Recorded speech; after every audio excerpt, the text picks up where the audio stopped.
Olá, caríssimo telespectador da Rede Século XXI, obrigado por ter permanecido conosco depois desse breve intervalo. Começamos o segundo bloco da 23ª edição do programa Luz da Vida, dedicada à ira de Deus, uma das verdades esquecidas.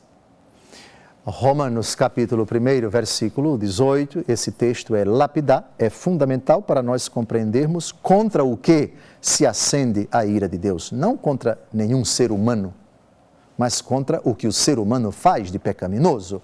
Repito, literalmente, a ira de Deus se manifesta do alto do céu contra toda a impiedade e perversidade dos homens que pela injustiça aprisionam a verdade.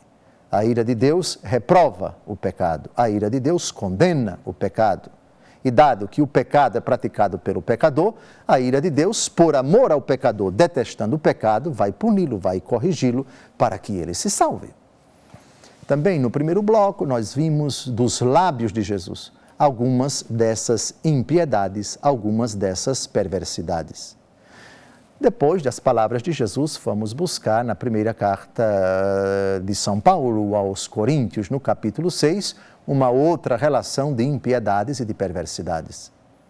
E vimos que essas duas relações não são conflitantes, elas são convergentes, elas se completam, até porque na Bíblia, mesmo nos lábios de Jesus, não existe um texto da Escritura com uma relação completa de impiedades e de perversidades. Essas relações de pecados, de impiedades e perversidades, elas estão espalhadas em vários textos da Bíblia. Depois de termos visto dois textos, vamos agora ao terceiro texto. Vamos buscar no capítulo 5 da carta aos Gálatas, versículos de 19 a 21, mais outra relação de impiedades e perversidades contra as quais se acende a ira de Deus.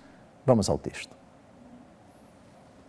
Ora, as obras da carne são estas: fornicação, impureza, libertinagem, idolatria, superstição, inimizades, brigas, ciúmes, ódio, ambição, discórdias, partidos, invejas, bebedeiras, orgias e outras coisas semelhantes. Dessas coisas vos previno, como já vos preveni. Os que as praticarem não herdarão o reino de Deus. Aqui nós temos uma coisa um pouco diferente da linguagem de Jesus. Jesus cita em Mateus algumas dessas obras, não é aquilo que entra no homem que o torna impuro, mas aquilo que sai dele, e ele cita os roubos, os adultérios, os assassínios, etc., os maus pensamentos. Mas ele não fala de condenação. É claro que no discurso completo de Jesus isso está subentendido. Mas aqui o apóstolo Paulo, da mesma forma, da relação da 1 aos Coríntios, capítulo 6, os que cometem tais coisas não herdarão no reino de Deus. Aqui, de novo, ao falar das obras da carne, ele diz, os que as praticarem não herdarão o reino de Deus. E não herdarão o reino de Deus porque os seus autores escutarão aquilo que já está em Mateus, capítulo 25, apartai-vos de mim, malditos. E não há manifestação da ira de Deus mais terrível do que essa. Agora, vamos a um outro texto. E esse texto é particularmente dramático, porque é um texto, toda a palavra de Deus é atual, toda a palavra de Deus é para todos os tempos. Jesus diz, céus e terra passarão, mas minha palavra não passará. E a palavra de Deus é a manifestação da pessoa e da pregação de Jesus, que é o mesmo ontem, hoje e o será por toda a eternidade. Mas o texto que vamos ler agora, 1 Timóteo, capítulo 1, versículos de 8 a 11, ele já começa dizendo uma coisa que nós podemos atestar que está acontecendo. Os últimos tempos serão muito difíceis. E a gente está vendo isso. E a relação das perversidades, das impiedades que São Paulo, escrevendo a primeira carta a Timóteo, vai enumerar, são coisas que você, telespectador, percebe que acontecem todos os dias. Talvez dentro da sua casa, mas se não for dentro da sua casa, talvez com um vizinho, ou talvez em certas escolas, ou talvez em certos ambientes de trabalho, ou talvez na rua, talvez no seu condomínio, talvez assistindo a algum noticiário. Mas certamente esse texto é incrivelmente atual e extremamente verdadeiro. Não se assuste, isso foi escrito há 2000 anos. 2000 anos. E repare se isso não ilustra o que está acontecendo agora. Vamos a uma lista de perversidades e impiedades que são objeto da ira de Deus. Sabemos que a lei é boa, contanto que se faça dela uso legítimo e se tenha em conta que a lei não foi feita para o justo, mas para os transgressores e os rebeldes, para os ímpios e os pecadores, para os irreligiosos e os profanadores, para os que ultrajam pai e mãe, os homicidas, os impudicos, os infames, os traficantes de homens, os mentirosos, os perjuros e tudo o que se opõe à sã doutrina e ao Evangelho glorioso de Deus bendito que me foi confiado. Você viu que isso traduz de fato a prática de não poucas pessoas. E se você não as conhece pessoalmente, isso lamentavelmente em certos lugares é tido como uma coisa normal, tudo isso, como uma coisa corriqueira. Vivemos tempos difíceis. Eis então mais uma relação de perversidades e de impiedades. Mas não para por aí. O mesmo apóstolo, na segunda carta, essa foi a primeira Timóteo, na segunda carta escreve ao mesmo bispo Timóteo: os últimos tempos vão ser muito difíceis e os homens vão ser assim, assim, assim, assim, assim, assim. Outro texto para nos assustar bastante. Vamos a 2 Timóteo, capítulo 3, versículos de 1 a 5. Eis o que está acontecendo no mundo. Nenhuma novidade, porque isso já acontecia no tempo do apóstolo. Nota bem o seguinte: nos últimos dias haverá um período difícil.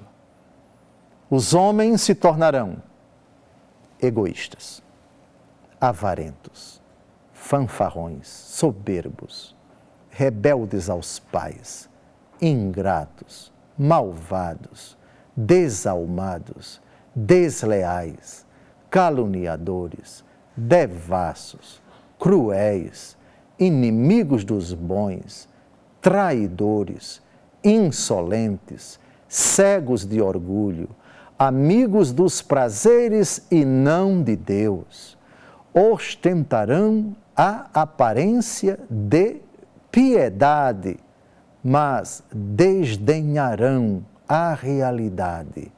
Dessa gente, afasta-te.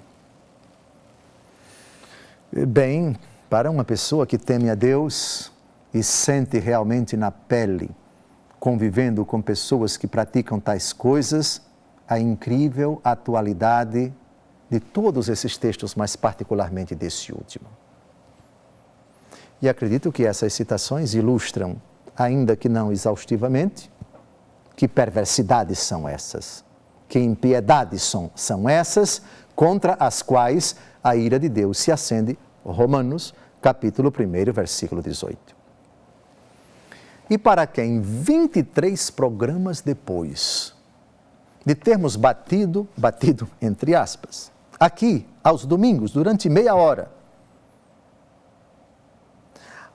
a convicção de que a ira de Deus é justa e a expressão de sua misericórdia, para quem ainda insiste em criticar esta afirmação de fé que está na Escritura e que sempre foi defendida pela Igreja, uma perguntinha simples.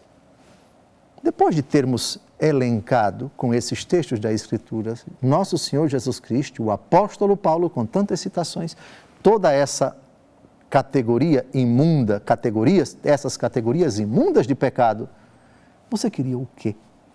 Que Deus Todo-Poderoso, diante de tudo isso, ficasse calado, não interviesse, não agisse, se omitisse, ou, ao invés, se dignasse acender a sua ira contra essa impiedade e, por amor aos pecadores, aos autores dessas perversidades, dessas impiedades, os corrigisse, os castigasse, os punisse, não em vista de sua condenação, não com a ira, que é um defeito humano, mas por amor, como o pai que vê o filho se desviando e vai ao encontro dele com energia, com um semblante sisudo. Deus não tem semblante, mas apenas para compreendermos o agir de Deus, utilizando uma comparação da nossa convivência.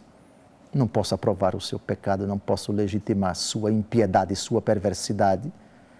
Tenho a obrigação de puni-lo, de privá-lo às vezes de certas coisas para que você se corrija, para que você reflita, para que você se converta.